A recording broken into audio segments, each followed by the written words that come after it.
হরে মা গাইস, আপনারা দেখতে পাচ্ছেন ঢাকার ঐতিহ্যবাহী একটি বিয়ে বাড়ি। সেই ঐতিহ্যবাহী খাসির রোস্ট যেটা প্রস্তুত করা হচ্ছে শুধুমাত্র জামাইকে খাওয়ানোর জন্য। অল গাইস, আপনারা দেখতে পাচ্ছেন কি সুন্দর করে একজন ব্যক্তি সে আস্ত খাসি রোস্টটাকে সাজানো হচ্ছে।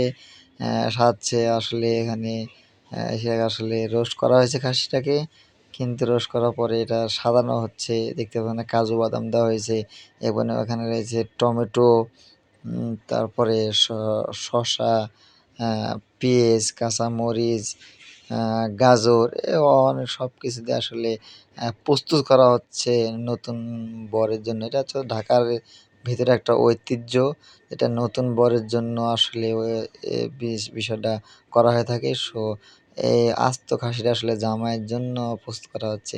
ব্যক্তিটাকে দেখেন খুব আনন্দ। সবাইকে ধন্যবাদ।